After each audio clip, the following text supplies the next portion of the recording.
ರಾಜ್ಯದಲ್ಲಿ ಮತ್ತೆ ಮಳೆ ಚುರುಕುಗೊಂಡಿದೆ. ರಾಜ್ಯದಲ್ಲಿ ಕಳೆದ ದಿನ ಅಲ್ಲಲ್ಲಿ ಭಾರೀ ಮಳೆಯಾಗಿದೆ. ಬೆಂಗಳೂರಿನಲ್ಲಿ ಇಂದು ನಾಳೆ ಮಳೆ ಬರುತ್ತೆ ಅನ್ನೋ ಆಸೆಯಲ್ಲಿ ಜನ ಕಾದು ಕುಳಿತಿದ್ದಾರೆ. ಇದೇ ವೇಳೆ ಹವಾಮಾನ ಇಲಾಖೆ ಗುಡ್ ನ್ಯೂಸ್ ಕೊಟ್ಟಿದೆ.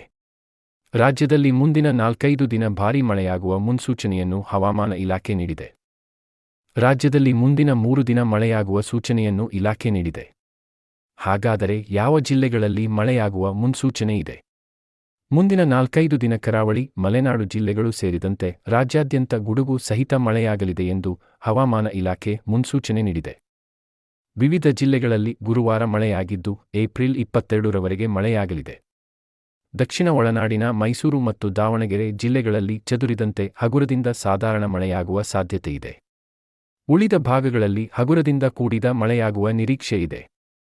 ದಕ್ಷಿಣ ಕನ್ನಡ, ಉಡುಪಿ, ಉತ್ತರ ಕನ್ನಡ, ಬೆಳಗಾವಿ, ಧಾರವಾಡ, ಗದಗ, ಹಾವೇರಿ, ಬೆಂಗಳೂರು ಗ್ರಾಮಾಂತರ, ಬೆಂಗಳೂರು ನಗರ, ಚಾಮರಾಜನಗರ, ಚಿಕ್ಕಬಳ್ಳಾಪುರ, ಚಿಕ್ಕಮಗಳೂರು, ಚಿತ್ರದುರ್ಗ, ದಾವಣಗೆರೆ, ಹಾಸನ, ಕೊಡಗು, ಕೋಲಾರ, ಮಂಡ್ಯ, ಮೈಸೂರು, ರಾಮನಗರ, ಶಿವಮೊಗ್ಗ, ವಿಜಯನಗರ, ತುಮಕೂರು ಜಿಲ್ಲೆಗಳಲ್ಲಿ ಮಳೆಯಾಗುವ ಸಾಧ್ಯತೆ ಇದೆ.